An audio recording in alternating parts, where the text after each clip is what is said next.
C'est la première fois que les Nations Unies ont demandé à une mission de maintien de la paix de préparer un plan de consolidation de la stabilité. Parce qu'ils ont bien conscience que les efforts qui ont été effectués dans le cadre de la stabilité ont besoin d'être consolidés. Donc c'est un point en 5 étapes, 5 piliers, 5 points qui ont besoin d'être consolidés avant que la MINUSTAH puisse se retirer du pays. Premier pilier, c'est sécurité, à travers renforcement, capacité et effectif police nationale. Aujourd'hui, nous sommes entre 9 000 et 10 000, donc on est plus qu'à la moitié du chemin et nous sommes sur la bonne voie pour en avoir 14 000 en 2011. Mais ce n'est pas suffisant pour la sécurité, il faut aussi qu'ils aient des matériels. Il ne suffit pas qu'il y ait des policiers sur le terrain, il faut que ces policiers soient suffisamment équipés avec des véhicules, avec des armes. Et donc ça, c'est la contrepartie de la communauté internationale, puisque la MINUSTAH appuie en matière de formation. Et la communauté internationale apporte un appui en termes de matériel pour aussi réhabiliter les commissariats et donner l'ensemble des équipements. Il y a aussi dans le cadre de cette sécurité toute la législation qui est nécessaire sur l'enregistrement des armes. Il y a aussi dans ce volet les patrouilles à la frontière, bien sûr, que ce soit la frontière terrestre avec la République dominicaine, mais aussi la frontière maritime. Deuxième point, c'est le dialogue politique avec l'élection, qui est un élément important dans le mandat MINUSTAH, mais tout dans la stabilité.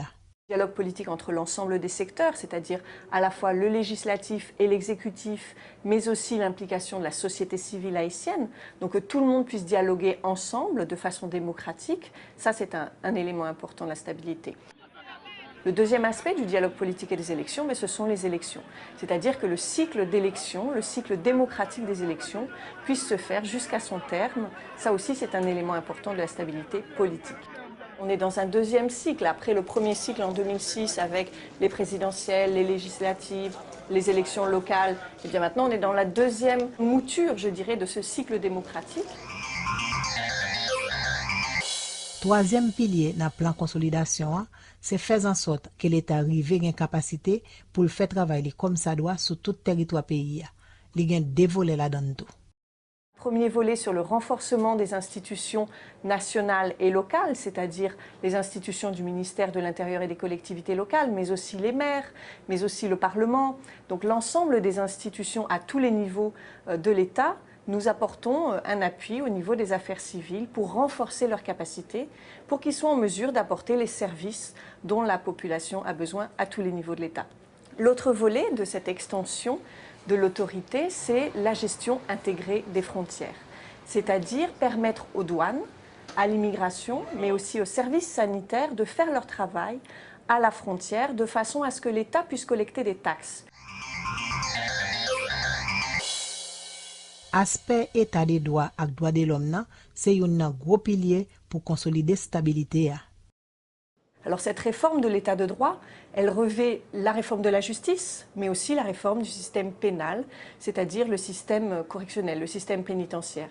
Parce qu'on sait en Haïti, c'est critique. Les trois, la réforme de la police, la réforme de la justice et la réforme du système pénitentiaire ne vont pas l'un sans l'autre. En cas de stabilité, Pape Kakembe, si conditions la vie mounio continue de pas fini. Si la communauté internationale n'a pas bail bourrade pour remembrer l'économie.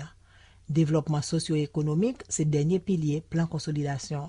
Tous les efforts qui auront été faits ne seront que fragiles s'il n'y a pas un effort supplémentaire qui est fait par la communauté internationale au niveau du développement socio-économique. Ça veut dire que le gouvernement, ça veut dire que les autorités haïtiennes, le Parlement aussi, doivent prendre en charge les services de base avec toutes les lois qui sont nécessaires pour permettre l'accès aux services de base en matière d'éducation, en matière de santé, donc tous ces services dont la population a besoin, mais un autre volet aussi pour faciliter le retour de l'investissement en Haïti, permettre à une législation de venir faciliter que des fonds étrangers, privés, puissent permettre de créer des emplois dans le pays.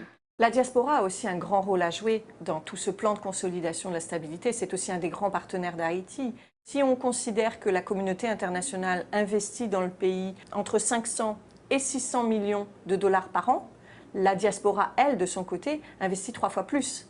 De nombreuses avancées ont été faites et c'est pour ça qu'on parle aujourd'hui non pas de stabilisation, mais de consolidation de la stabilité, ce qui est une deuxième phase avant de pouvoir dire qu'on est vraiment dans une stabilité politique, économique, parce qu'il y a un aspect économique à prendre en compte, et sécuritaire en Haïti.